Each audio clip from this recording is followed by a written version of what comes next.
Hindi ko akalain na ang isang family barbecue, something so ordinary, so ours, ay matatapos na ako'y hingal na hingal, nangangapa sa ibabaw ng isang lawa habang ang apo ko ay tumatawa. Kyle, ang sweet kong Kyle. Or at least, ganyan na siya dati. Sa 19, tumayo siya ng may ngiti na hindi umabot sa kanyang mga mata at itinulak ako, ang sarili niyang lola, diretso sa tubig. Hindi ito isang pagkakamali. Ito ay hindi masyadong rock housing. Ito ay sinadya, kalkulado, malupit. Narinig ko pa ang boses niya bago ko pa man maramdaman ang pagtulak. Halika na lola. Tingnan natin kung marunong ka lumangway tulad ng dati. Tapos may malamig na kamay sa likod ko. Isang tulak. Umikot ang katawan ko at napasigaw ako, ngunit huli na ang lahat. Umalis ang mga paa ko sa pantalan. Hinampas ko ang tubig na parang bato. Naagaw ng gulat ang aking hininga. Nanlamig ang mga paa ko. Naninikip ang dibdib ko habang sinubukan kong sumigaw ulit pero mas maraming tubig sa lawa ang nilamon. Hindi ako lumangway sa mahigit 30 taon. Pagkatapos ng aking operasyon, sinabi sa akin ng doktor na huwag ipagsapalaran ito. Hindi sa aking malutong na balikat at kumukupas na koordinasyon. Pero walang gumalaw. Walang sinumang tao sa pantalan na iyon ang natigilan. Napahagulgol ako at napahagulgol, nababalot ang takot sa akin habang kinakalagkad ako ng tubig. Paglabas ko, umuubo, nasulyapan ko ang mga mukha nila. Si Kyle, nakatayo doon, nakahalukip-kip, tumatawa kasama ang mga kaibigan niya. Ang aking anak, ang kanyang ama, ay nanonood lamang, at ang aking manugang na babae, humihigop ng alak, bumubulong, siya ay madrama. Hindi ko na rin maalala kung paano ako nakalabas. Sa tingin ko ito ay instinct, takot, marahil ang ilang maliit na reserba ng lakas na hindi ko alam na mayroon pa pala ako. Nang sa wakas ay gumapang ako sa pantalan, basang-basa at nanginginig, ang mga tuhod ko ay kinusot na hilaw at ang aking puso ay kumakabog ng masakit sa aking dibdib, walang tumulong sa akin. Walang tao. Tumingin sa akin si Kyle at mumiti. Hulaan mo kaya mong lumangway pagkatapos ng lahat. Matigas na matandang ibon, ha? Nagtawanan silang lahat. Ang tawa na iyon ay umalingaw-ngao sa aking pandinig matapos ang sandaling iyon. Hindi ako sumigaw. Hindi ako umiyak. Tumayo na lang ako, tumulo ang tubig sa damit ko, napahiya na hindi na masasabi. Nakita ko si Dolores sa isip ko noon, ang boses niya noong nakaraang linggo na nagsasabing, ipinakikita ng mga tao ang kanilang tunay na kulay kapag inaakala nilang kailangan mo sila. Naglakad ako pabalik sa picnic table, basang-basa at masakit. Bumalik sila sa pag-ihaw ng burger, nagbukas ng panibagong bote ng alak, parang walang nangyari, parang hindi pa ako, halos mamatay sa libangan nila. Walang paghingi ng tawad, walang pag-aalala. At naisip ko, alam ko, ito na. Ito ang sandali na tuluyang inalis ng lana ang aking mga mata. The moment stopped making excuses for their behavior. Sa sandaling tumigil ako sa pagkapit sa alaala ng maliit na batang lalaki na dinadala sa akin ng mga ligaw na bulaklak mula sa bakuran. Wala na si Kyle. Ang tumayo sa kanyang lugar ay isang batang lalaki na hinubog ng mga tao na pinahahalagahan ang imahe kaysa sa empatya, na nagturo sa kanya na ang kalupitan ay maaaring pumasa para sa kumpiyansa, na hinahayaan siyang maniwala na ang pag-ibig ay dumating na walang mga kahihinatnan. Umupo ako doon sa tumutulo kong damit, tahimik. Yung katahimikan na pagkakamalang kahinaan noon. Hindi na. Sa pagkakataong ito ay isang pangako, isang babala, isang simula. Dahil habang nakatingin ako sa pantalan na iyon, nagtatawanan ang pamilya ko, sumasakit ang katawan ko, nadurog ang puso ko, may napagtanto akong hindi pala. Mayroon pa akong mga pagpipilian. Nakalimutan ng batang iyon kung sino ang maihawak ng kanyang pondo para sa kinabukasan. Pagbalik sa bahay, binalatan ko ang basang damit at pinatuyo ang sarili ko sa banyo, gamit ang sinulid na tuwalya na lagi kong iniimbak para sa mga bisita, ang hindi nahawakan ng iba. Tumingin ako sa salamin, gusot ang buhok, nasimot ang tuhod, duguan ang mga mata mula sa tubig ng lawa. Mukha akong multo. Gayunpaman, nang bumalik ako sa kusina, nandoon sila, nag-uusap tungkol sa mga plano sa bakasyon, nagtatawanan sa mga flight papuntang Cancun, nagtatalo kung aling Airbnb ang may mas magandang view. Walang lumingon sa akin. Walang nagtanong kung ano ang nararamdaman ko. Walang sinuman ang nag-alok ng tuyong kumot. Si Kyle ay nag-scroll sa kanyang telepono, nakayapak, ang kanyang mamasa-masa na swim trunks ay nag-iiwan ng maliliit na poodles sa aking malinis na sahig.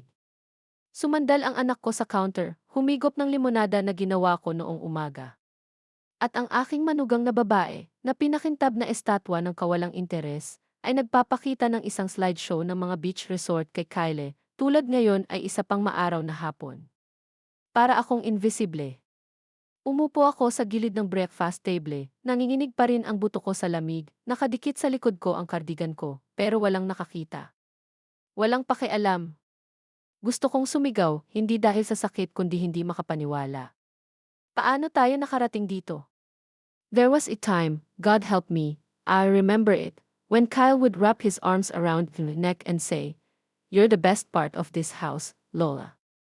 Naaalala ko ang linggo ng umaga na may mga pancake at kartoon, ang kanyang maliit na ulo ay nakapatong sa aking braso. Ngayon ay ginaya niya ang pagkalunod sa kanyang mga kaibigan at natatawa kapag nagpupumiglas ako sa hangin. Hindi ito nangyari sa magdamag.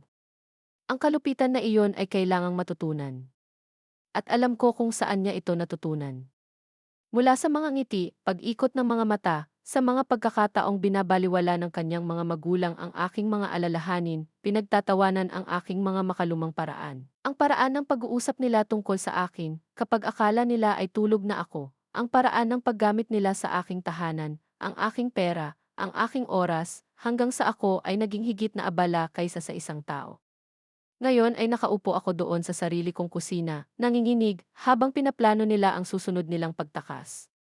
Hinayaan kong bumanat ang katahimikan, hinayaan kong sumakal ito sa hangin. Gusto kong makita kung may makakapansin sa kanila. Hindi nila ginawa. Kaya tumayo ako, tahimik, kalmado, tulad ng dati. Naglakad ako papunta sa kwarto ko, marahang isinara ang pinto, at umupo sa gilid ng kama kung saan ako nagbabasa noon ng mga kwentong bago matulog si Kyle. Ang tubig ng lawa ay nawala sa aking balat, ngunit hindi sa aking puso. Nanatili iyon, ang kahihiyan, ang paso na iyon, at napagtanto kong natuyo ako sa kanilang pag-ugali sa loob ng maraming taon. Sa tuwing nakakalimutan nila ang birthday ko. Sa tuwing humihingi sila ng pera ng walang pasasalamat. Sa tuwing ako ay pinag-uusapan, inaalis, pinagtatawanan. Yung tulak sa lawa, iyon lang ang unang pagkakataon na ginawa nila ito sa publiko. Kinuha ko ang aking journal at nagsulat lamang ng isang pangungusap, hindi na sila magkakaroon ng pagkakataon na lunurin ako muli. Dahil simula ngayong gabi, hindi lang ako natutuyo. Nagigising ako. Nang gabing iyon, matagal nang tumahimik ang bahay, naupo akong mag-isa sa aking silid na nakalock ang pinto, ang lumang lampara ay humuhuni ng mahina sa tabi ko. Hindi ako makatulog. Not with that image of Kyle, Dive Kyle, tumatawa habang pilit akong nakalutang. Pinagmumultuhan ako nito. Hindi dahil malupit ito, kundi dahil siya iyon.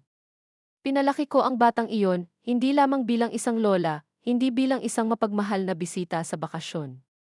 Hindi, pinalaki ko siya nang hindi mapakali ang mga magulang niya. Nang mawalan ng trabaho ang kanyang ama sa ikatlong pagkakataon at kumakatok ang bangko, hulaan mo kung saan napunta si Kyle. Sa bahay na ito. Sa aking mga bisig. Pinakain ko siya, pinaliguan, binasa, inaliw siya sa mga takot sa gabi.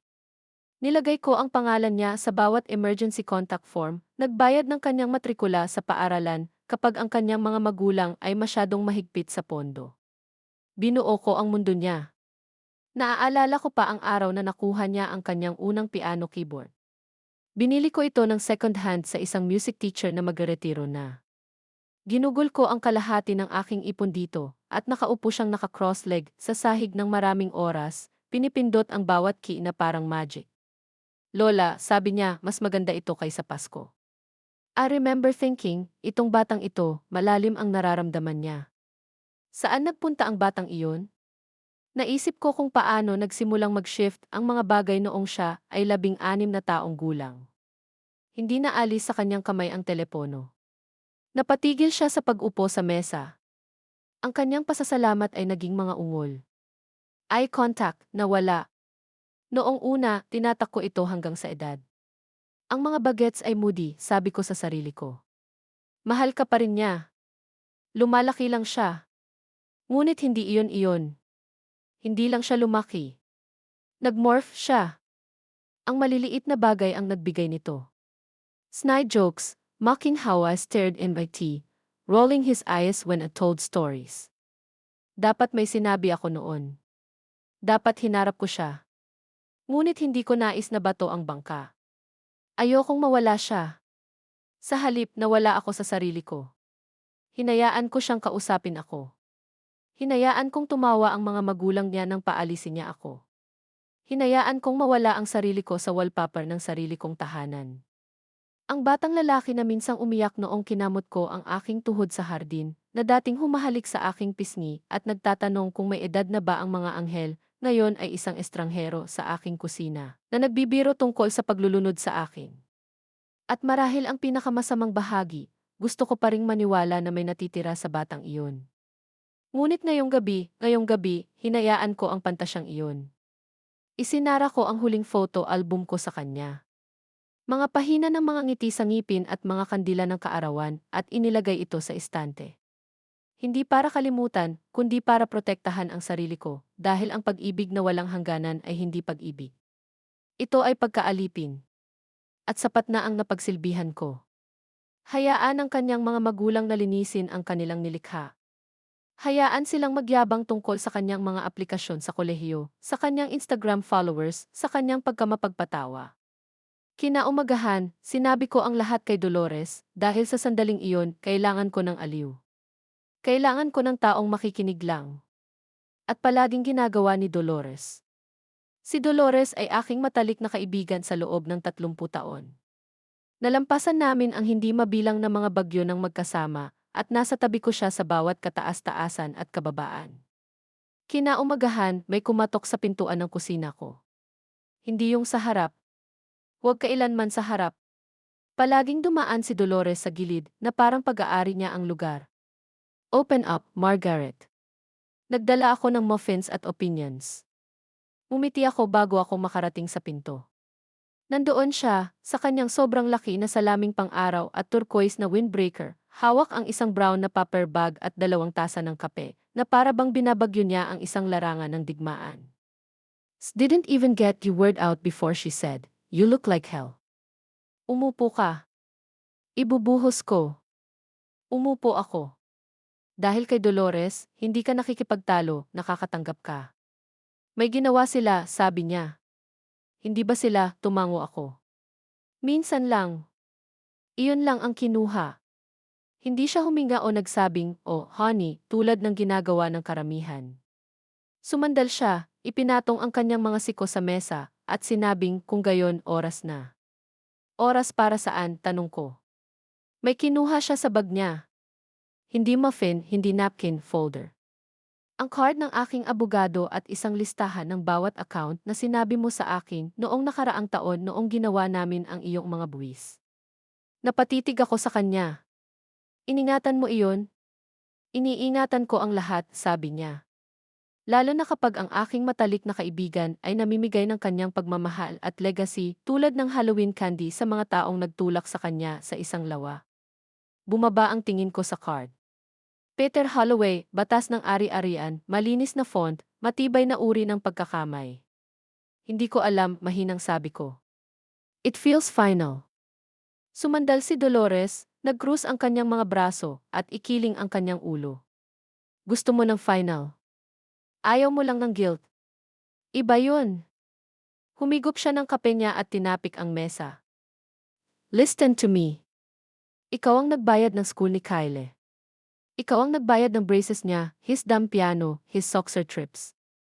You let his parents live rent-free in your lake house one whole summer, and you still had to buy your own groceries that August. Gusto kong tumulong, bulong ko. I know you did. You're better than them. Yun ang problema. Napatingin ako sa labas ng bintana. Ang azalis ay namumulaklak.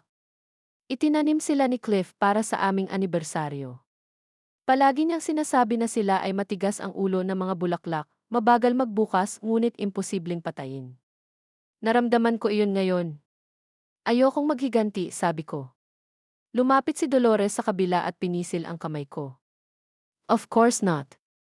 Gusto mong palabasin. At tama siya. Ayokong sumigaw o sunugin ang bahay o magmartsa papasok sa kwarto ni Kyle at humingi ng tawad na hindi man lang niya pinaniwalaan na nararapat ako. Nais ko ang kapayapaan na darating kapag sa wakas ay tumigil ka sa pagmamakaawa na makita. Tumayo si Dolores at hinila ako sa balikat. Pupunta tayo sa bayan. Kakainin mo ang isang bagay na hindi lumabas sa kahon at pagkatapos ay tatawagan natin si Peter. I have not been to that cave in months, pag-amin ko. Perfect, sabi niya at kinuha ang susi niya. Hayaan silang makita kung ano ang hitsura ng lakas sa cardigans at mga paa ng uwak. Habang nagmamaneho kami, nakababa ang mga bintana, nakasabunot ang hangin sa aking manipis na buhok, napagtanto ko ang isang bagay na simple, isang bagay na nagpatigil sa aking paglalakad. Hindi ko ito naramdamang buhay sa loob ng maraming taon. At ang kailangan lang ay may nagpapaalala sa akin na akin pa rin ako. Ang cave ay masikip, ang kalansing ng mga pinggan at mahinang ugong ng pag-uusap ay bumabalot sa akin na parang isang pagod na kobrekama. May layuning hinalo ni Dolores ang asukal sa kanyang espresso, na para bang naghahalo siya ng gayuma, pagkatapos ay inilapag sa akin ang pangalawang tasa sa ibabaw ng mesa. Uminom ka. Kakailanganin mo ng backbone at caffeine. Hindi siya nagkamali. Tinawagan namin si Peter Holloway pagkatapos ng tanghalian. Sinabi niya sa akin na pumasok sa hapong iyon, sinabi, dalhin ang lahat ng mayroon ka at huwag mo itong lagyan ng asukal. Hindi ko ginawa. Dinala ko ang orihinal na mga dokumento ng tiwala, ang binder na pinagtagpo namin ni Cliff pagkatapos ng kanyang stroke, at isang nakatiklop na kopya ng liham ng pondo ng universidad, noong nasa middle school pa lang si Kyle. Excited pa ring ipakita sa akin ang kanyang mga report card. Naalala ko ang pagprint ng sulat na iyon. Kung gaano ako ka-proud, kung gaano ako umaasa. $50,000, bulong ko habang binuklat ito ni Peter. I started put it aside when he was isa zero. Birthday money, bonuses, tax returns, even skipped tea vacation 1 year. Nagkasundo kami ni Cliff, education first. Tumingala si Peter mula sa mga papel, nakakunot ang mga kilay. Nandyan pa rin lahat, hindi nagalaw. Hindi pa niya kailangan? No, sabi ko na maihalong boses. Nasa community college siya ngayon. Gusto daw niyang mag-transfer next year. Iyon ang palaging plano, hanggang sa napagpasyahan niyang hindi ako kabilang sa isang pantalan o sa kanyang buhay. Hindi nagtanong si Peter. Tumango lang siya, parang isang surgeon bago mag-opera. Anong gusto mong gawin, Margaret? Tanong niya. Palitan ng benepisyaryo, i-redirect ang mga pondo, isara ito ng buo. Tumitig ako saglit sa kisam, saka bumulong, wala. Hindi pa. Nagtaas ng kilay si Peter. Gusto kong manood, sabi ko. Gusto kong makita kung paano nila ako tinatrato kapag inaakala nilang mahina ako, kapag naniniwala silang ganito sila kalapit sa mana. Gusto kong makita kung sino ang nagpapanggap na nagmamalasakit at kung sino talaga ang nagpapakita. Marahan niyang isinara ang file. Ang lamig. Survival kasi. Sumandal si Dolores. Hindi kami nagsusunog ng mga tulay ngayon, Peter. Tinitingnan lang namin kung alin ang hindi totoo noong una. Ngumiti ng mahina si Peter. Patas na. Umalis kami sa kanyang opisina makalipas ang isang oras, na ang lahat ay legal na buo, ngunit ang aking pananaw ay permanenteng nagbago. Hindi na regalo ang pondong iyon. Isa itong salamin. Ginugol ko ang natitirang bahagi ng gabi sa bahay, naglalakad mula sa silid patungo sa silid na parang sinisiyasat ko ang isang buhay na hindi ko na tinitirhan. Huminto ako sa tabi ng mantle, kung saan nakatayo pa rin ang larawan ng sanggol ni Kyle. Yung dimples, yung iting yun, yung sense of safety. Hindi ko ibinaba. Hindi pa ako handa. Sa halip, umupo ako sa mesa sa kusina at binuksan ang isang bagong pahina sa aking journal. Sa itaas, isinulat ko, tingnan natin kung sino ang nagmamahal sa akin ng walang pera. Sa ilalim nito, gumawa ako ng 2 kolumn, sino ang nakakapansin at sino ang umiiwas. Hindi na kailangang isulat ang pangalan ni Kyle. Alam ko na kung saan ito hahantong. Hindi ito paghihiganti. Ito ay kalinawan. Dahil sa lahat ng kanilang pagpaplano, para sa lahat ng kanilang mga ibinulong na mga pakana tungkol sa kung sino ang makakakuha ng kung ano, kapag ako ay masyadong pagod upang pamahalaan ito, nakalimutan nila ang isang bagay. Nasa akin pa ang panulat. At hindi pa ako tapos isulat ang ending. Nagsimula ako sa maliit, isang pagkatisod dito, isang mas mabagal na hakbang doon. I'd pause mid-sentence and touch SV forehead, parang nakalimutan ko yung sinasabi ko. Hinayaan kong manginig ng kaunti ang mga kamay ko habang nagbubuhos ng tsaa, sapat lang para kumalansing ang tasa sa platito. At ang epekto ay kaagad. Hindi pagmamalasakit, hindi kabaitan, pagkainis. Tumigil si Kyle sa paghinang pumasok siya sa pinto. Ngayon ay ungol lang kung ganoon. Kung humingi ako ng tulong sa pagdadala ng mga grocery papasok, mapapabuntong hininga siya ng malakas, akala mo naman yaya ko siyang magbuhat ng sasakyan. Nagsimulang bumulong ang anak kong si Daniel sa kusina nang maisip niyang tulog na ako. She's getting worse. I don't think she's taking her meds. I can't keep clean up after her. Ang kanyang asawang si Paula, na laging nag-aalala sa mga kaibigan sa simbahan, ay hindi man lang nag-abala sa likod ng mga saradong pinto. Iniwan niyang bukas muli ang kalan, sabi niya isang gabi, masyadong malakas at masyadong mali. Delikado yan, Dan. Paano kung mag-isa lang si Kyle dito? Lagi siyang mag-isa dito. Ngunit walang nag-aalala tungkol sa kanya. Ang bagay ay hindi ko iniwan ang kalan. Sinuri ko ito ng 2 beses, pagkatapos ay muli bago matulog. Pero hindi ako nakipagtalo. Hinayaan ko lang silang maniwala. Hayaan silang bumuo ng kanilang kaso para sa aking pagtanggi. Akala nila naglalaro sila ng chess. Hindi nila namalayan na mas matagal akong naglalaro. Sa gabi, nakahiga ako sa kama at nakikinig sa mga tinig sa dingding. Hindi nila sinabi ang pangalan ko. Kanya at siya. Kailangan niya ng tulong. Nagiging pabigat na siya. Hindi niya alam kung paano subaybayan ang kanyang sariling pera. Ang huling iyon ay halos mapatawa ako ng malakas. Itinago ko ang ledger sa aking sock drawer. Bawat transaksyon, bawat account, balance sa sentimos. Ang pondo ng unibersidad hindi pa rin nagalaw. Ang home equity nasa pangalan ko pa rin. At gayon pa man, binilang nila ako na parang wala na ako.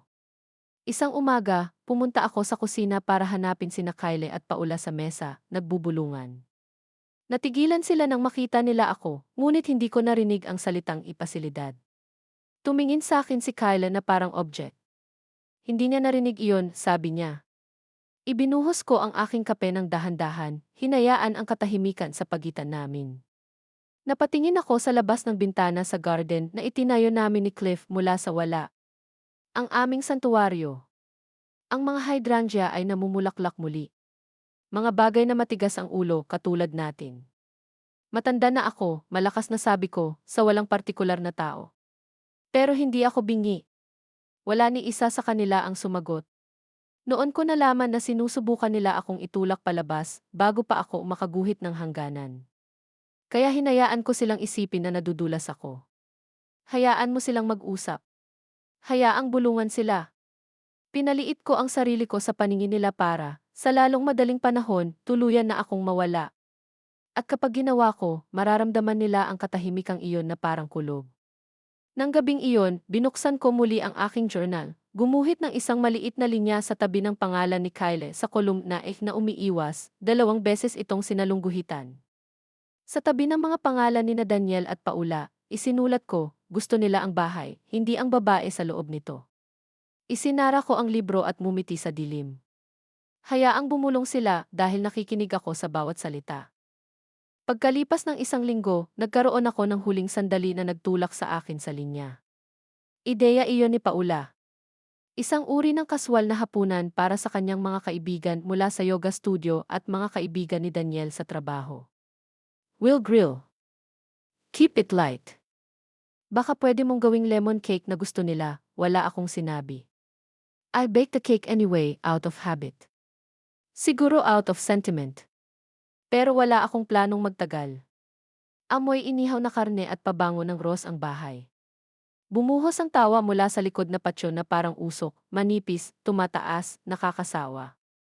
Nanatili ako sa kusina, malayo sa mga tao.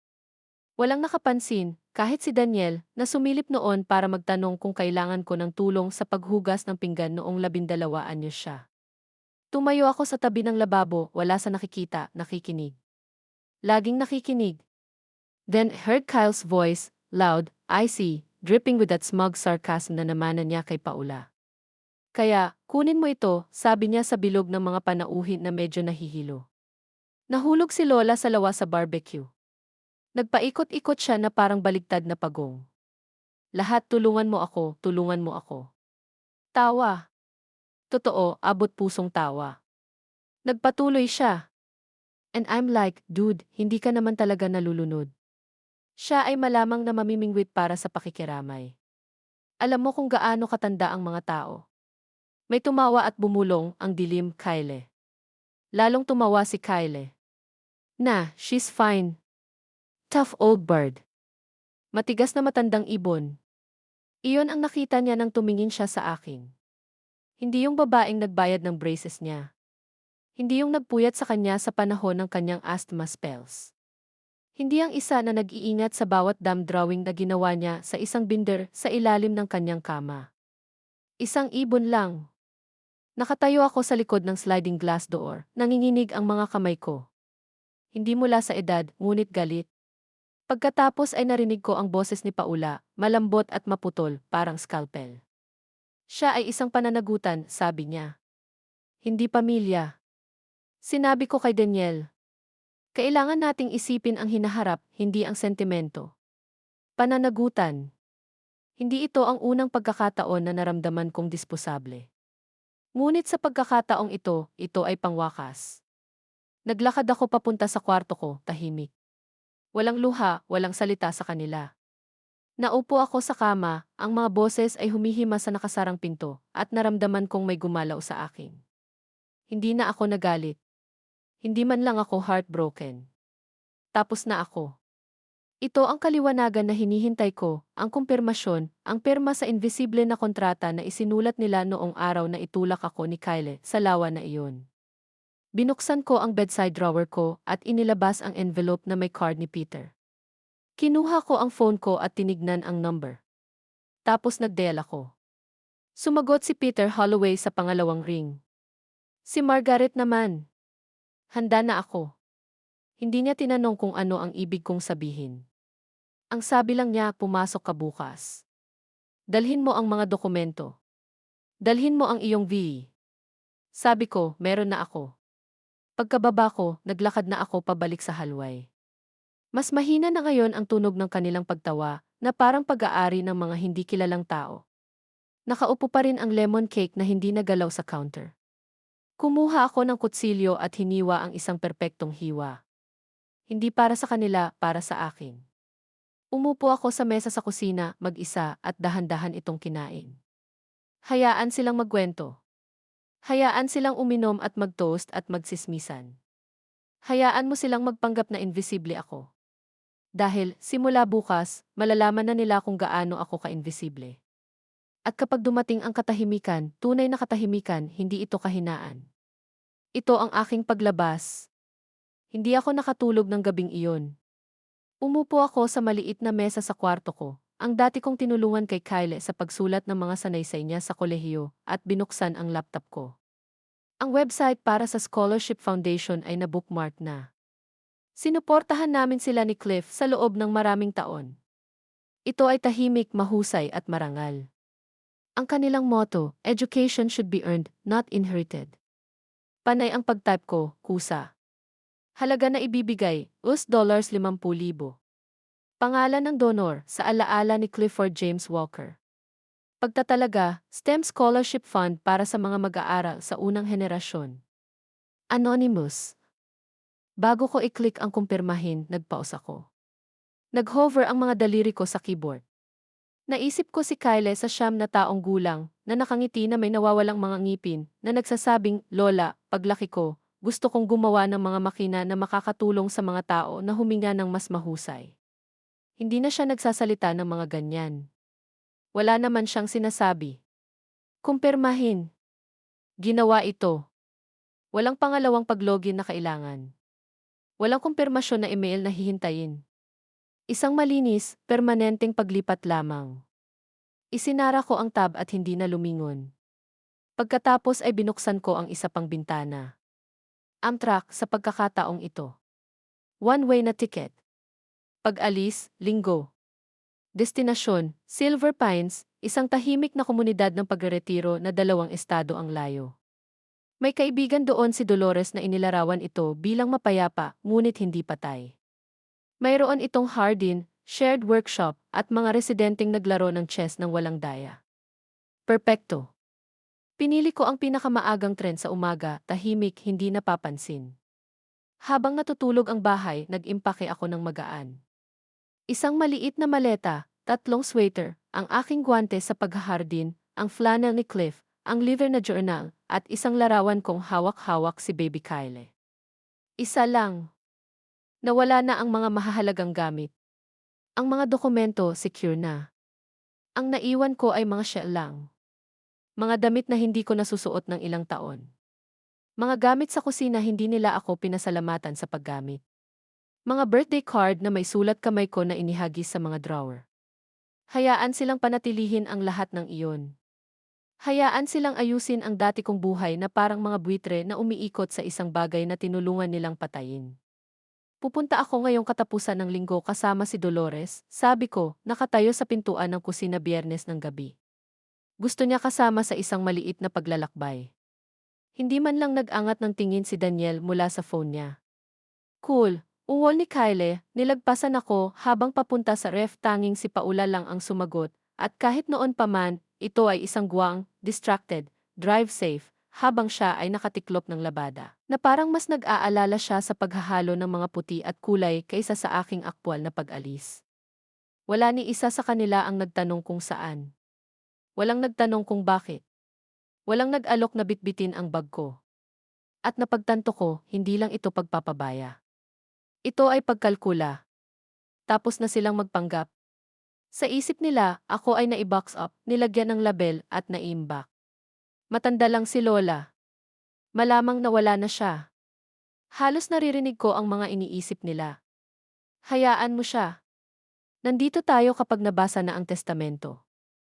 Ang maleta ay nakaupo sa harap ng pintuan buong gabi. Pinagmasdan ko silang nakatingin dito.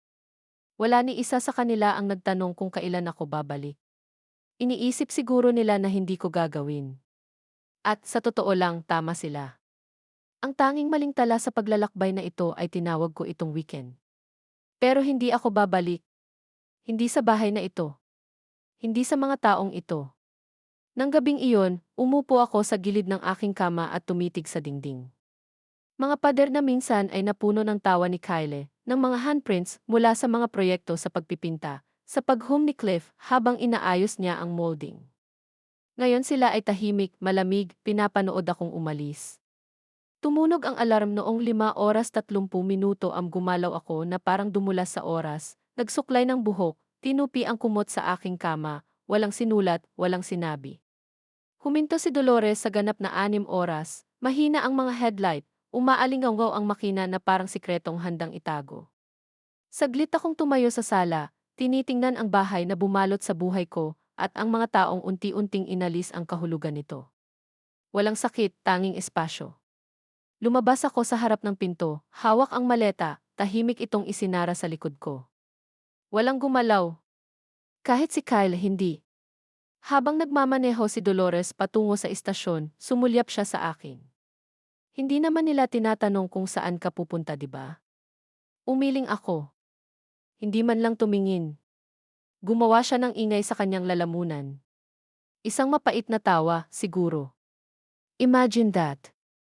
Nawala ka at wala man lang nakakapansin. Mas gusto ko sa ganitong paraan, sabi ko. At ginawa ko. Sa istasyon ng tren, nagyakapan kami. Idiniin ni Dolores ang isang maliit na sobre sa aking kamay. Kung sakali, sabi niya. Tumango ako. Hindi kami umiyak. Ang mga babaeng tulad namin na nakakita ng mga kapanganakan at pagkamatay at ang mga puwang sa pagitan, hindi namin iniiyakan ang kalayaan. Huminto ang tren ng may mahinang dagundong. Sumakay ako bitbit ang maliit kong maleta at umupo sa tabi ng bintana. Habang kumukupas ang bayan sa likuran ko, napalitan ng mga puno at langit at hindi alam, nagpakawala ako ng hininga na hindi ko namalayan na ilang dekada na pala akong pinipigilan. Hindi ito isang getaway. Ito ay isang muling pagsilang. At pabalik sa tahimik na bahay na iyon, hindi na nila mapapansing nawawala ako hanggang sa maubos ang mga tuwalya, walang laman ang freezer, at ang babaeng tinawag nilang lola ay tumigil na sa pagiging komportable. Hindi nila ako pinapansin pero naramdaman nila na wala ako. At iyon ay isang paalam na hindi nila malilimutan. Natahimik si Silver Pines. Hindi ang malungkot na uri ng tahimik, ang mapayapang uri. Awit ng ibon sa umaga. Nagbabalasa ng tsinela sa pasilyo. Ang mahinang ungo ng classical music mula sa unit ng kapitbahay. Maliit lang ang kwarto ko pero malinis. Isang kama sa tabi ng bintana. Isang bookshelf. Isang upuan na hindi kumikislot nang maupo ako. Isinabit ko ang flannel ni Cliff sa hook sa may pintuan. Itinakda ko ang larawan ni Kyle bilang isang sanggol sa tabi ng bintana, hindi bilang isang imbitasyon para sa mga alaala, ngunit bilang isang monumento.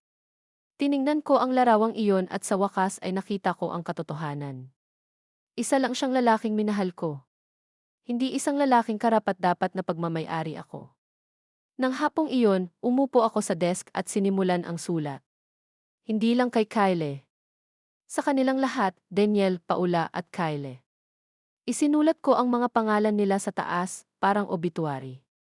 At saka ako nagsimula. Ako yung puyat kapag hindi makatulog si Kyle. Ako yung nagbayad ng school niya, yung sapatos niya, yung kinabukasan niya. Ako yung hindi nakakaligtaan ng birthday kahit nakalimutan mo yung akin. Nakinig ako. Naghintay ako. Sana. At bilang kapalit, niloko mo yung takot ko. Pinaliit mo yung mga pangangailangan ko. Tinatrato mo yung presensya ko na parang kalat. Tumawa ka nung nalunod ako. Tumigil ako saglit sa pagsusulat at inilagay ang kamay ko sa puso ko. Hindi ito karera, hindi tulad ng dati kapag hinarap ko sila ng malakas. Tumalo ito ng mahinahon, panay. Kinuha ko ulit ang panulat. Hindi ito paghihiganti. Hindi kita pinaparusahan. Pero hindi na ako magpupondo sa mga taong nakikita ang pagmamahal ko bilang leverage. Wala na ang pondo ng unibersidad. Ang mana ay masusunod. Sapat na ang ibinigay ko. At ngayon, kapayapaan ang pinili ko. Sa ibaba, hindi ako sumulat ng mahal, Lola. Pinirmahan ko ang aking buong pangalan, Margaret Elizabeth Walker, dahil iyon ang nakalimutan nilang umiral. Hindi lang si Lola, hindi lang si nanay, kundi isang babae. Isang buo. Maingat kong tiniklop ang sulat, inilagay sa isang sobre na walang return address. Wala akong kasamang regalo, walang pera, walang litrato, katotohanan lang. Naglakad ako papunta sa post office sa kanto, pinadalhan ito ng koreo sa unang klase at hindi na lumingon. Habang pauwi, huminto ako sa garden. Ang ilan sa mga residente ay nagsimula ng isang maliit na patch ng mga gulay. Isang matandang lalaki ang nagtatanim ng mga kamatis, ang kanyang mga kamay ay malalim sa lupa. Tumingala siya at tumango. First year dito. Sabi ko. Good place, simpleng sabi niya. Walang humihiling na patunayan mo ang halaga mo rito, napangiti ako. Napangiti talaga. Kaya ako dumating. Pagbalik ko sa aking silid, gumawa ako ng isang tasa ng tsaa at pinanood ang hangin na gumagalaw sa mga puno. Hindi ko na-check ang phone ko. Hindi ako nagdala ng isa. Kung kailangan nilang makipag-usap, kailangan nilang gawin ito ng walang pagsubaybay, ng walang inaasahan, dahil nasabi ko na ang lahat ng kailangan kong sabihin, at sa pagkakataong ito, kailangan nilang umupo kasama nito. Eksaktong 5 araw ito. 5 araw mula nang ipadala ko sa koreo ang liham na iyon nang tumama ang unang reply. Sinabi sa akin ni Peter pagkatapos, sa isa sa kanyang mga bihirang chuckling email, na si Daniel ay pumasok sa opisina na naghahanap, 10 taon na mas matanda at 20 libra ng panic lighter. Malamang, dumating ang sulat sa almusal. Binuksan ito ni Kyle, inaasahan marahil ang isang tseke, isang sentimental na tala, o mga tagubilin kung paano kunin ang kanyang pera. Sa halip, nakita niya ang aking sulat kamay na nakalagay na parang salamin. Walang sumisigaw, walang nagmamakaawa, katotohanan lang. And the one line that probably knocked the air out of him, the university fund is gone. Redirect to a foundation that values decency over entitlement. Sinabi ni Peter na namula si Kyle, nagsimulang magmura si Paula, at paulit-ulit na inuulit ni Daniel ang parehong bagay na parang sirang record. Pero naisip namin na maghihintay siya. Teka ano? Upang igalang. Upang maging sapat na kapakipakinabang. Ang mamatay? Hindi sapat na ang paghihintay ko. Sa araw na iyon, inihatid ni Peter ang natitira, mga opisyal na dokumento, kumpirmasyon na ang pondo ay hindi na sa kanila para i-claim, na inalis ko na ang lahat ng digital access, na ang lahat ng sulat ay kailangan ng dumaan sa kanya. Natatakot ako na inilista niya ang kanyang sarili bilang hindi maabot, sabi ni Peter sa kanila. Siya ay nasa loob ng kanyang mga karapatan. Hindi ko narinig ang sigaw nila pero naisip ko. Si Paula, na naglalakad sa kusina, galit na nasira ang kanyang maingat na pagpaplano. Si Daniel, na hinihimas ang kanyang mga templo, na pagtanto na ang kanyang plano sa pagbabalik ay naglaho. At si Kyle, kaawa-awang Kyle, na pagtatanto na ang pangungutya sa isang tao sa katahimikan ay hindi ubra kapag ang isang tao ay ganap na umalis sa silid. Walang email, walang numero ng telepono, walang address, wala lang. Nang gabing iyon, nakaupo ako sa aking bagong maliit na balkonahe na may kumot sa aking tuhod, may hawak na tsaa, pinapanood ang isang pares ng mga maya na nagtatalo sa isang palayok ng bulaklak. Ito ay mapayapa. Hindi tahimik sa malungkot na paraan, ngunit ang nakuhang uri ng katahimikan. Yung tipong upo ka sa loob dahil tapos ka na sa pagsigaw. Hindi ako nakonsensya. Hindi na ako nagtaka kung nakalayo na ba ako dahil sa unang pagkakataon tapat ang pagitan namin. Hindi ako nawala. Ako ay nag-withdraw. Gusto nila akong tahimik, maliit, masunurin. Ngayon ay mayroon na sila, hindi lang sa paraang inaasahan nila. Wala nang tulong sa mga bayarin, walang pang-emergency na pautang, walang huling minutong pag-aalaga ng bata, walang pondo sa kolehiyo. Tahimik lang. Space lang. At ako, si Margaret Elizabeth Walker, humihinga pa, nabubuhay pa, sa ibang lugar lang. Tatawagin nila itong abandonment. Sasabihin nila sa mga tao na nawala ko ito, na tumakas ako. Hayaan mo sila. Dahil balang araw, kapag namuo na ang alikabok, maaalala nila na ibinigay ko ang lahat hanggang sa muntik na akong mamatay. At saka ako huminto. Hindi dahil malupit ako, ngunit dahil sa wakas na unawaan ko. Hindi mo kailangang sunugin ang iyong sarili upang panatilihing mainit ang mga tao. At tumanggi akong maging patpat ng posporo kahit kailan. Ipinasa sa akin ni Peter ang unang email pagkaraan ng 3 araw. Subject line, urgent, mangyaring tawagan kami, nanay. Ito ay mula kay Daniel, puno ng mga nakakatakot na pangungusap at mahinang bantas. We just need to talk. We're not mad. We're just really confused. Hindi namin alam na masama ang loob mo. Kyle's distraught. Please, just let us explain. Ipaliwanag kung ano. Na naisip ko ang tubig sa aking baga. Na misunderstood ko yung tawa nila. Iyon ay tinatawag na isang pananagutan ay hindi kung ano ito tunog tulad ng. Ayaw nilang magsalita. Gusto nila ng access. Tinanong ni Peter kung gusto ko siyang sumagot. Sinabi ko sa kanya na hindi. Hayaan silang umupo sa etyo ng kanilang sariling katahimikan. Noong linggo ring iyon, tumawag sila sa bangko. Sinubukan na mag-access ng mga account. Tinanggihan.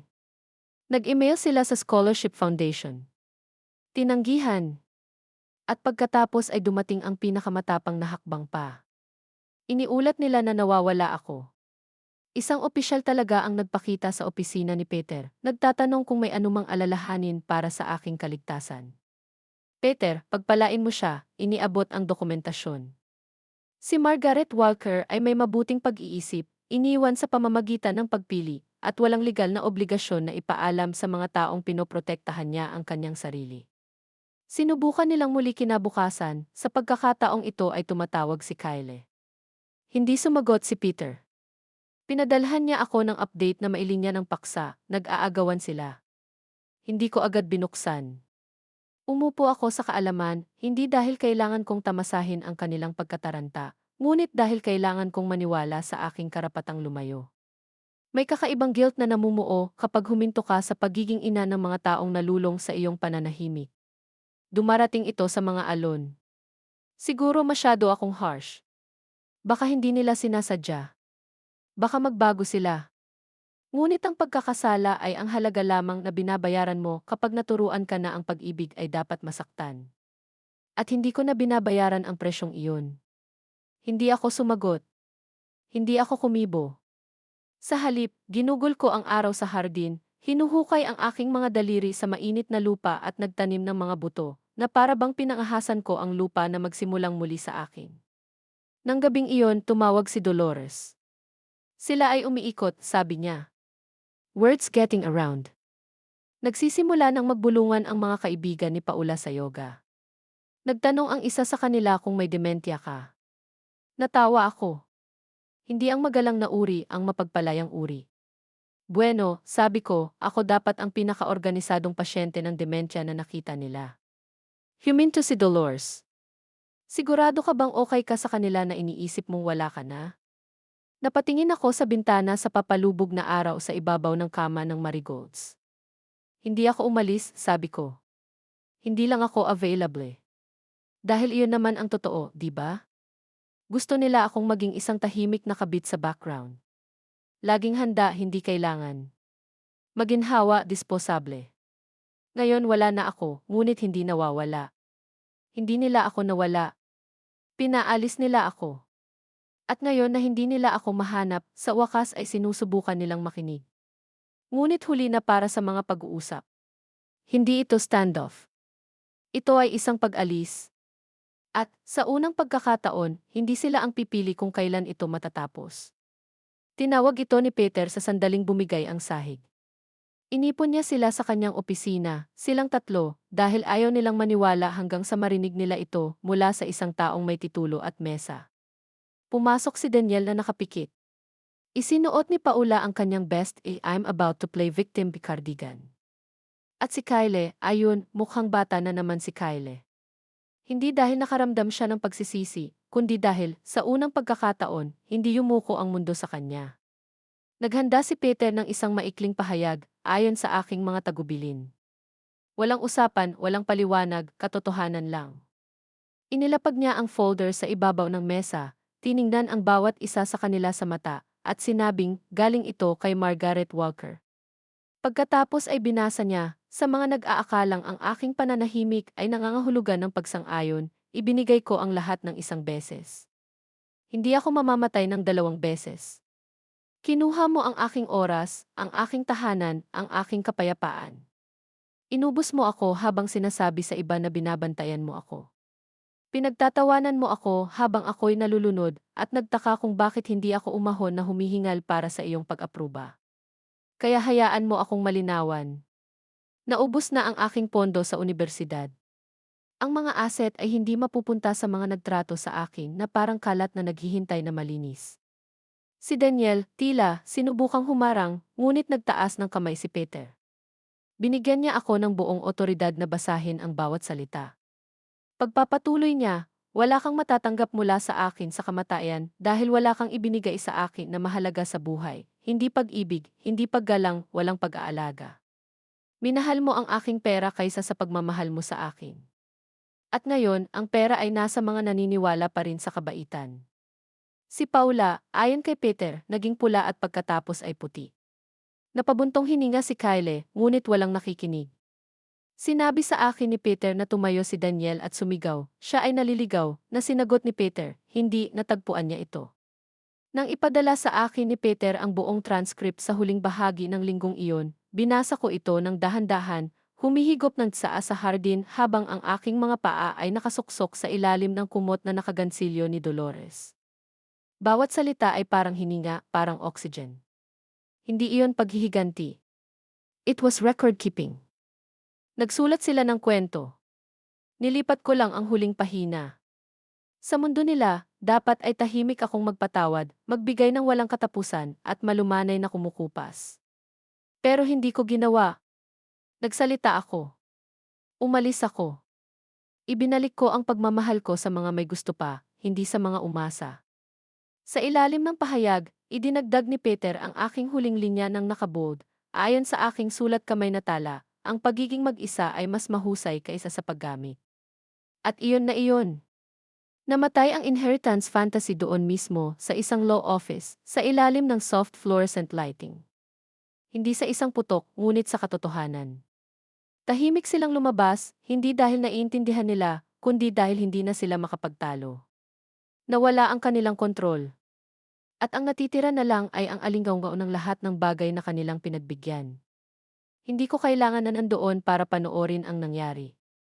Ang ilang mga pagtatapos ay pinakamahusay na tinatangkilik mula sa malayo.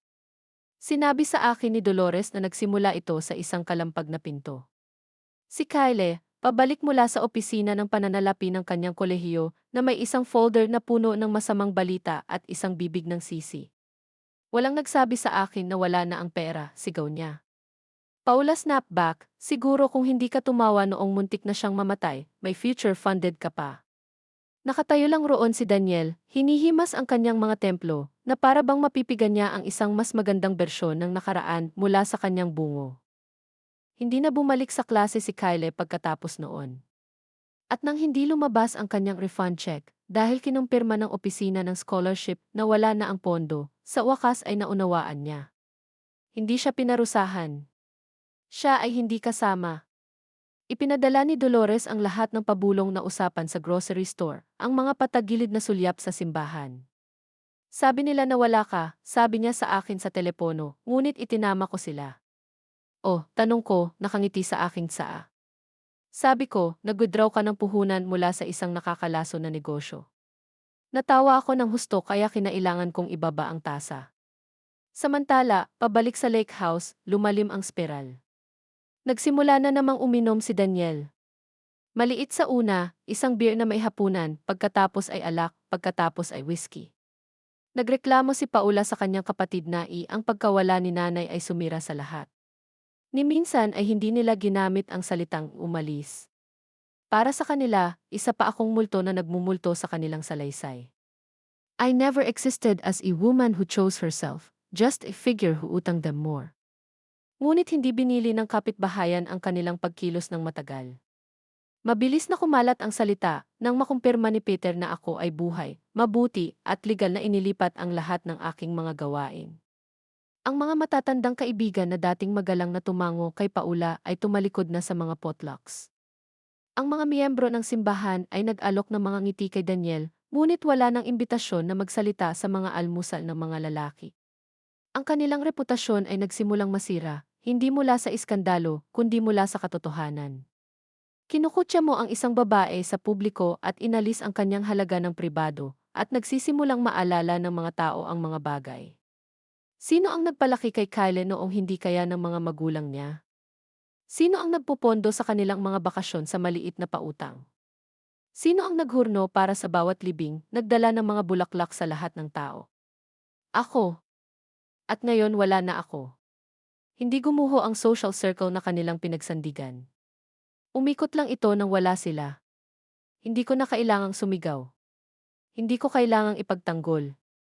Tumigil na lang ako sa pagtampo. Naanod ang mga kaibigan ni Kyle nang huminto siya. Ang kanyang telepono, na dating isang sandata ng patuloy na paghatol, ay nanatiling nakaharap ng higit at higit pa. Mas malakas ang pagtatalo ngayon ni Daniel at Paula, umaalingaw ang mga away sa isang bahay na dating amoy lemon cake ko. Madalas walang laman ang refrigerator. Nakatambak ang mail. Isang gabi, tumawag si Dolores para sabihing narinig niyang sumisigaw si Paula sa beranda. Isang bagay tungkol sa how dare she take everything. Pero hindi ko kinuha lahat. Iniwan ko ang mga kortina, ang mga pinggan, ang mga susi, ang katahimikan. Nagkaroon pa sila ng isa't isa. Ngunit sa palagay ko nagsisimula na silang mapagtanto na gusto nila akong tahimik dahil dinadala ko ang bigat ng kanilang dysfunction sa tahimik na iyon. Ngayon, ang bigat na nila. At narito ako, sa aking balkonahe, mainit na inumin sa kamay, araw sa aking mukha, napapaligiran ng mga taong nagsasabing mangyaring at salamat nang hindi inaasahan ang anumang kapalit. Hayaan mo silang maupo sa katahimikan dahil hindi ko na trabaho ang punan ito.